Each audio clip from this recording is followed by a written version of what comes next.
Sebastián Jolalpa, estamos en la tienda Artesanías Mictlán. Mi nombre es José Antonio Lorenzo Ramírez y voy a explicarles un poco sobre los usos y costumbres que nuestros antepasados solían tener en esta zona, bueno, en la zona arqueológica de Teotihuacán. Vamos a comenzar con el uso de plantas y voy a comenzar a hablar de la planta que tengo a mi lado, que se le conoce como maguey. El maguey es una de las plantas más importantes en el México prehispánico y bueno, voy a comenzarles a hablarle de los usos que antiguamente tuvo. El primero de ellos, amigos, se puede obtener un beneficio muy especial llamado pulque. El pulque es la primera bebida alcohólica creada en México y tuvo fines principalmente ceremoniales y se obtiene cuando nuestra planta tiene una edad adulta de 8 a 9 años. La que ven aquí tiene aproximadamente unos 5 años, es muy pequeña todavía, y lo primero que se va a hacer para obtener esta bebida, se va a cortar el centro de la planta. A ese centro se le conoce como meyolote, es el corazón de nuestra planta. Entonces se va a retirar ese centro, se va a comenzar a escarbar un agujero y naturalmente la planta comenzará a producir un líquido muy dulce que en México se le conoce como aguamiel, y el aguamiel se va a extraer con una herramienta muy especial que es esta que tengo aquí. Esto es una calabaza y su nombre es acocote. Esta calabaza se le hacen dos orificios, uno por la parte de abajo y otro por la parte de arriba. Se va a meter dentro del agujero que ya se hizo previamente en la planta y se va a comenzar a succionar el líquido con la boca. Cuando el líquido ya está dentro de la calabaza, se va a pasar a barriles de madera. Antiguamente se dejaba en vasijas de barro o pieles de animales. Se deja 24 horas fermentando. Naturalmente, esta va a comenzar a producir un grado de etílico, bueno, un grado de alcohol, y así se va a obtener el pulque. El pulque en su primera fermentación tiene de 2 a 4 grados de alcohol. Realmente es una bebida muy ligera y tuvo fines principalmente ceremoniales. Estos fines, bueno, antiguamente antes de hacer sacrificios los sacerdotes solían tomarlos. Ellos decían que cuando estaban en un estado de ebriedad ellos se podían conectar con los dioses, era un tipo de trance, y entonces, bueno, desde ahí comenzaban, hubo inclusive celebridades para tomar el pulque. Y ese es solo el primer beneficio, amigos. El siguiente que se obtiene con nuestra planta se le conoce como michiote. El michiote actualmente es un platillo típico de la región centro de México, en donde se envuelven verduras y carne y se cocina al vapor. Pero antiguamente tuvo otro fin, que fue hacer códices o mapas, y se va a obtener de las hojas de la planta. A las hojas se les conoce como pencas aquí en México, y de estas hojas vamos a poder obtener lo que es el michiote, amigos. Básicamente fue uno de los primeros papeles. Obviamente, como se obtiene de una planta, es un papel biodegradable. Entonces, a lo largo del tiempo, bueno, este se descompone y desaparece. También se utilizó otro tipo de papel que se le conoce como amate. El amate, bueno, básicamente es una corteza de árbol, pero bueno, ese ya tiene un proceso mucho más largo. Voy a mostrarles cómo es que se obtiene el chiote.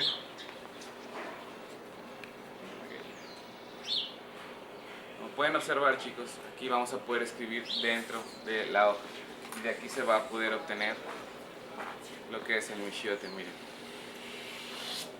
el michiote es este primer papel. Actualmente en la gastronomía mexicana, en esta hoja se envuelven verduras y carne y se cocina al vapor. Este tiene una característica muy especial. Cuando se comienza a secar, se comienza a hacer como un rollo, como si fuera un cigarrillo. Esto lo va a convertir en un pergamino, entonces va a ser fácil transportarlo. Para que regrese a su estado normal, solamente se pone en agua, este se vuelve a humectar y se puede desplegar. Es posible solamente obtener 2 hojas de este michiote por cada penca, una hoja interna, bueno, como ya pudimos ver, y una hoja externa, solamente 2 por cada penca de maguey. Y en la vida del maguey se pueden obtener alrededor de unas 100 hojas, obviamente depende mucho del tamaño de la planta y de la edad que tenga.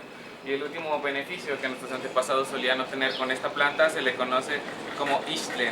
El ixtle básicamente es una fibra de maguey. Teotihuacán fue un centro de comercio, amigos. Aquí lo que prevalecía básicamente era el trueque, el intercambio de un bien por otro. Y hasta la llegada de los españoles a nuestro país, aquí no existían animales de carga. Ellos trajeron caballos y burros durante la conquista. Entonces nuestros antepasados van a comenzar a utilizar estas fibras para crear herramientas de transporte, amigos. Voy a mostrarlas. Miren, chicos, esto que tengo aquí es la fibra del maguey. Y con esto van a crear una herramienta muy especial que se le conoce como ayate. El ayate está hecho 100% de fibra de maguey. Como pueden observar, se tiene una aguja y un hilo al mismo tiempo. lo único que se va a hacer, se va a comenzar a enrollar y así va a comenzar a enhebrar y bueno, se va a comenzar a tejer este tipo de instrumentos. Básicamente esto es como un costal o como una bolsa. En el centro se va a poner herramientas, no sé, comida, lo que se imagine. Esto es muy resistente. Esta fibra puede cargar más de 40 kilos, entonces esto lo utilizaban para transportar una piedra muy especial que se llama tezontle, que es con lo que están construidas las pirámides, y bueno, esta era una manera fácil de transportar. Actualmente, bueno, existen otro tipo de técnicas que se utilizan para, por ejemplo, poder pigmentar este tipo de trabajos. Se utiliza básicamente flores. Una en especial que es esta flor se le conoce como geranio. Es una flor muy común en México, bueno, realmente en todo el continente y pienso yo que en todo el mundo. Y con los pétalos de geranio vamos a poder obtener una técnica natural de pigmentación, amigos. Miren, si solamente se frota, vamos a poder pigmentar. ¿Okay? Nuestros antepasados van a utilizar básicamente flores para pigmentar textiles, como pueden observar, ya sea algodón o fibra de maguey, y minerales, amigos, para crear murales o obtener reacciones químicas. Y van a utilizar un mineral muy especial que es este, miren, es cal o piedra caliza, un mineral muy común, inclusive se utiliza en la gastronomía mexicana, en el nixtamal para hacer tortillas, y la cal va a ser un proceso químico, amigos. Miren lo que sucede cuando se le pone un poco de cal. Este va a poder cambiar el color, de un color azul, un color verde hasta un color amarillo. El color obviamente va a depender de cuánta cantidad de cal se utilice y cuánto tiempo se deje reaccionando en la fibra. Esta técnica, chicos, será tan efectiva que inclusive esto ya no destiñe. Estos son colores naturales y así vamos a obtener una pigmentación natural. Si se quieren más colores, obviamente se van a utilizar más plantas. Se le puede poner cal, esto es una degradación química básica y bueno, va a crear así este tipo de pigmentación. Actualmente se utiliza este tipo de pigmentación, bueno, básicamente para hacer manteles o para hacer algún otro tipo de cosas. Bueno, esto explica por qué México tiene colores muy vivos, el folclore mexicano tiene colores muy brillantes, es por este tipo de técnicas. Como bueno, son colores nada tenues y se pueden obtener solamente con dos elementos, una flor y un mineral. Voy a comenzar con esta bebida. Lo que tenemos aquí es el pulque. El pulque, recuerden, se obtiene de la planta del maguey. Cuando se capa el maguey se obtiene el aguamiel, se deja reposando y así se obtiene esta bebida. El pulque tiene de 2 a 3 grados de alcohol. Tiene un nombre original, un nombre indígena que es Otlitlapehueh, que en su traducción, bueno, es la bebida de los dioses. Como les recomiendo, esta bebida solo solían tomar la gente de la alta sociedad, sacerdotes, gobernantes o gente mayor a 52 años. Era considerada una de las bebidas más importantes de nuestros antepasados. Y ahora les voy a presentar el trabajo local que se hace en esta región. Y aquí tenemos 3 licores artesanales. Este es el primero, amigos, es un licor de nopal o de cactus, como ustedes lo conozcan.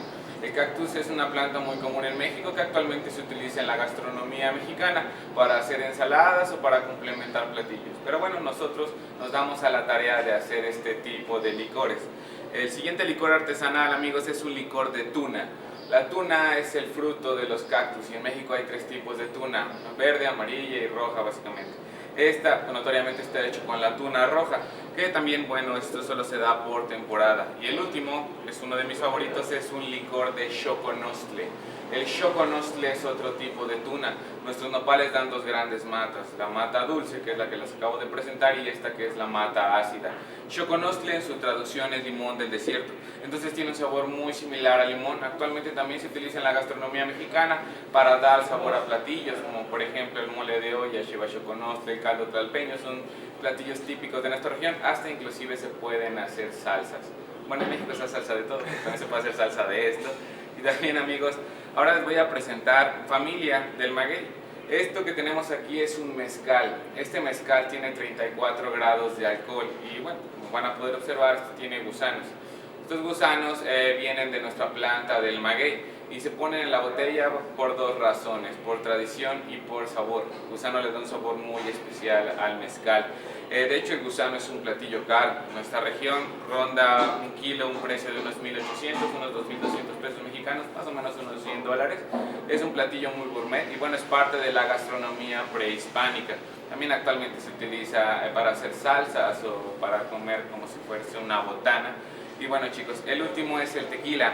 Este tequila tiene 30 grados de alcohol, es mucho más ligero. Les voy a dar las diferencias entre el mezcal y el tequila para que las conozcan un poco.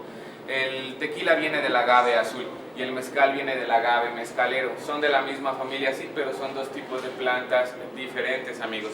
También no se le puede llamar tequila si no está hecho en una región en específico. Esto por la denominación de origen, tiene que estar hecho en Tequila, Jalisco. Aunque esté hecho con la misma planta, lo haya hecho la misma persona, pero por ejemplo esté hecho en Teotihuacán, no se le puede llamar así, se le conoce como destilado de agave o licor de agave. También, amigos, el mezcal siempre va a ser más fuerte que el tequila, y yo creo que una de las diferencias más grandes es que el tequila es más famoso alrededor del mundo. Conocen mucho a México por el tequila, pero curiosamente en México se consume más mezcal. Es más popular en nuestra región, probablemente por el proceso artesanal o no sé, por el precio. Y bueno, chicos, estas son un poco de las bebidas que pueden encontrar aquí en nuestra región. Todos estos son creados también por artesanos de nuestra zona.